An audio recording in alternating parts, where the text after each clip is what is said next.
Now next we will see how the transactions will be recorded as per the rules of English system here. Okay.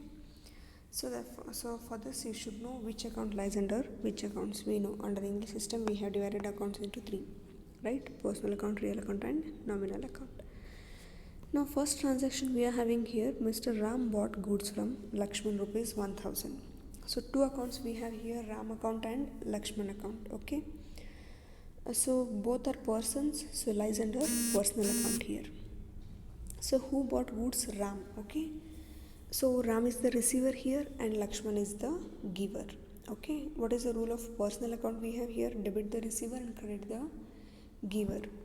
So debit we are going to, Ram account we are going to debit it, and Lakshman's account we are going to credit it. That only we have recorded here. Okay. Ram's account and Lakshman's account, two accounts we have, both lies in a personal account. Ram is the receiver and Lakshman is the giver.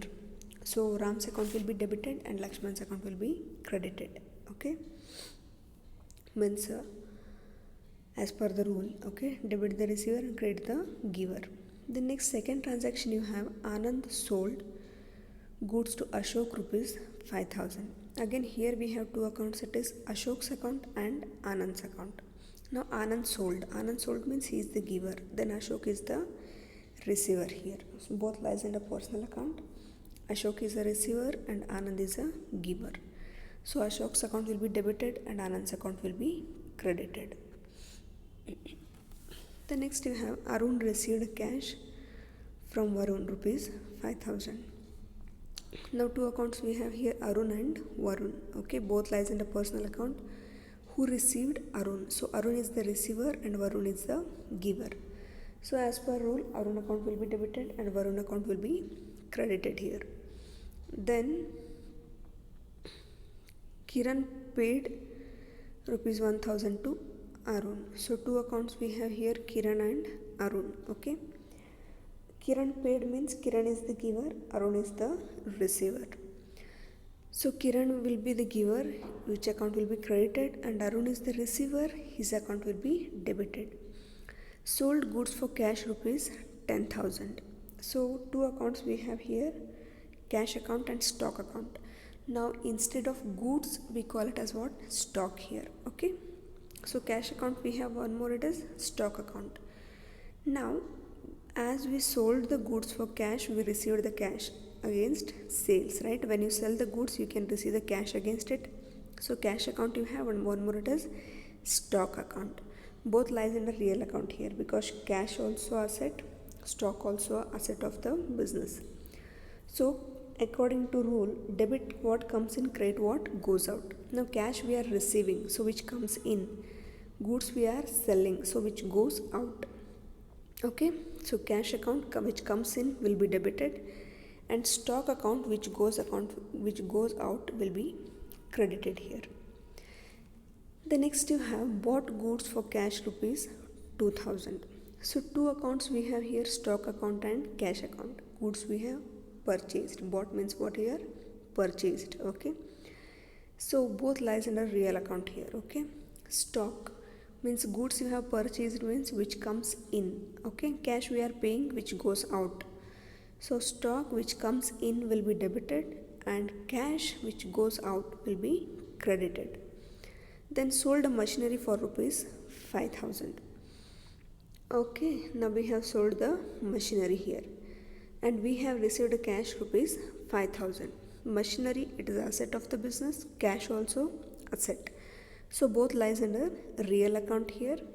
Cash what comes in will be debited and machinery which goes out will be credited because we are selling our machinery, so machinery will go out and against that you are receiving the cash, right?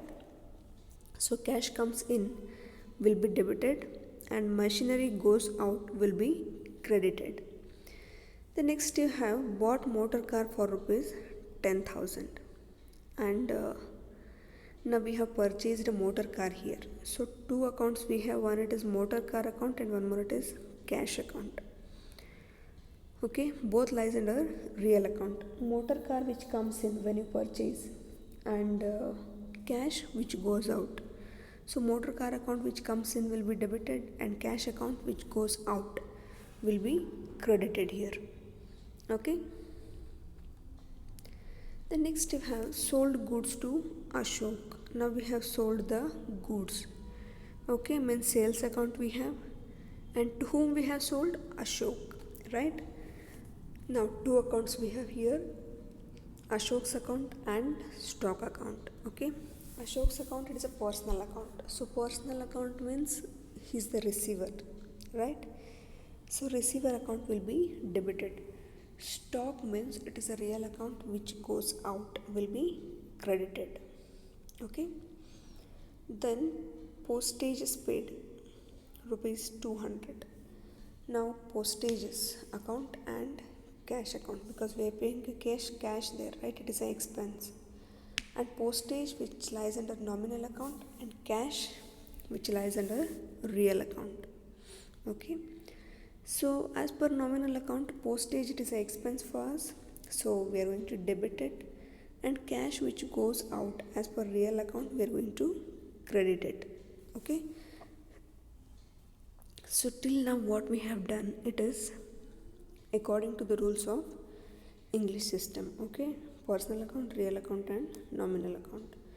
So you should know which account lies under which kind. Okay.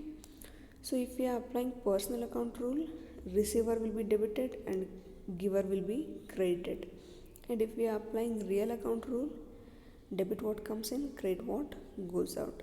And if we are applying nominal account rule, all incomes and gains will be debited and all the expenses and losses will be credited. Okay. So these are just 10 examples I had given how we have to divide, means how we are going to analyze the accounts to debit or to credit. So according to our English system, we have analyzed our accounts and we have classified our accounts into different kinds, and according to that account only we have applied the rule here, right? Whenever it is a real account, we applied real account rule, debit what comes in, credit what goes out. Whenever it is a personal account, we have applied personal account rule, that is debit the receiver, credit the giver. And whenever we have a nominal account there, we have applied nominal account rule. Incomes, expenses and losses will be debited and incomes and gains will be credited. Okay. If you have any doubt in this, you can get it clarified. You just see once or twice, you go through the video, okay, and write down all the 10 examples in a proper way. Copy it to your notes, and if you have any doubt, you can get it clarified. Okay.